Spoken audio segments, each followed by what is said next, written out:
کہ مجوزہ آئینی ترمیم حکومت کے لیے نمبر پورے کرنا درد سر بن گیا۔ بار بار وقت کی تبدیلی کے بعد رات گئے قومی اسمبلی کا اجلاس، اپوزیشن کی ایوان میں نعرے بازی کی گئی۔ اسپیکر نے مختصر کارروائی کے بعد اجلاس آج دن 12:30 بجے تک ملتوی کر دیا گیا۔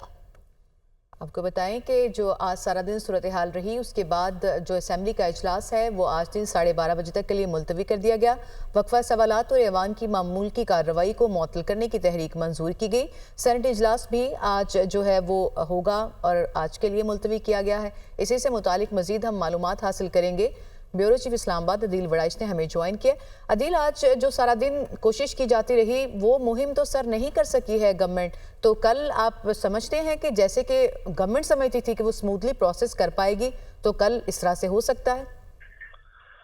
دیکھیں، نیا سورج نئے چیلنجز کے ساتھ طلوع ہوگا۔ آج کا دن یقیناً حکومت کے لیے ایک سبکی کا دن تھا۔ حکومت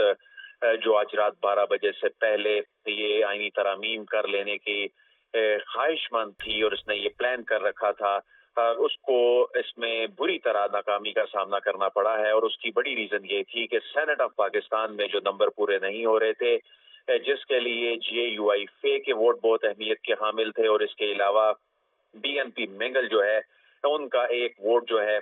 حکومت اس کی جانب دیکھ رہی تھی، اور جس میں سردار اختر مینگل جو کہ اس وقت بیرون ملک ہیں ان کی جانب سے تعاون سے معذرت کر لی گئی۔ یہ بھی بڑا حیران کن تھا کہ حکومت نے اس سارے بزنس کو کس طرح سے چلایا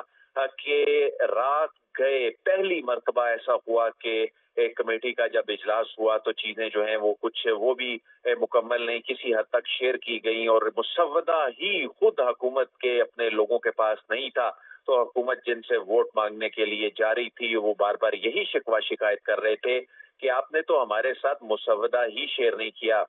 تمام باتیں زبانی کلامی ہو رہی تھیں۔ یہی وجہ ہے کہ اختر مینگل نے بھی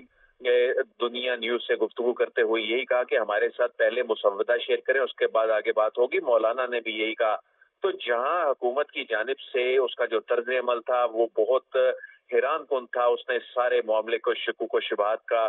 شکار کر دیا، اور اس سارے معاملے کو نہ صرف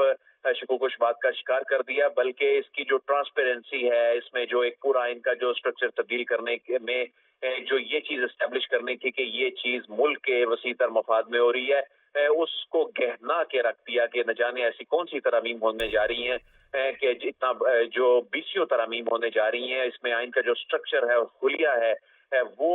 اس کو تبدیل کیا جا رہا ہے۔ لیکن حکومت جن سے ووٹ مانگ رہی ہے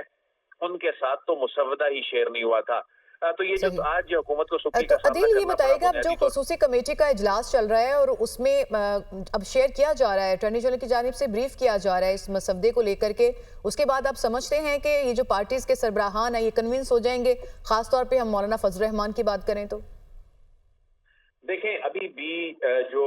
شیئرنگ ہو رہی ہے، ابھی بھی جو اٹارنی جنرل کی جانب سے بریفنگ دی گئی ہے، یہ مسودہ اس طرح سے جو ہماری اطلاعات ہیں وہ اس طرح سے چیزیں ابھی تک مکمل طور پر سامنے نہیں آئیں۔ جو چیزیں، چونکہ اس میں پاکستان تحریک انصاف کے لوگ بھی اس کمیٹی میں بیٹھے ہوئے بریفنگ لے رہے ہیں، تو ایسے میں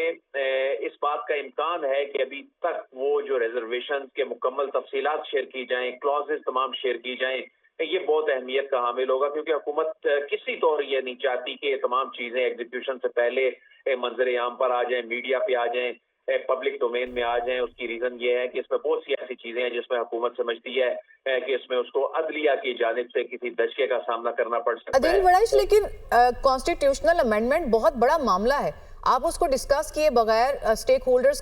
کا کنسنسس کے بغیر یا ڈیبیٹ کیے بغیر تو اس کو آگے نہیں بڑھا سکتے، تو اتنا سیکرٹ رکھنا کیا پاسبل ہوگا گورنمنٹ کے لیے، یا ایسا ہونا چاہیے، یا اگر ایسا ہو تو کیا ہم یہ کہیں گے کہ ڈیو پروسیس فالو کیا جا رہا ہے؟ کیلکولیشن نے سوکی کا سامنا کروایا ہے کہ یہ ممکن نہیں ہوتا کہ جب آپ اتنے بڑے پیمانے پر ایک تو ترامیم کرنے جا رہے ہوں، یہ کوئی ایک آدھ کلاز میں ترمیم نہیں تھی، ایک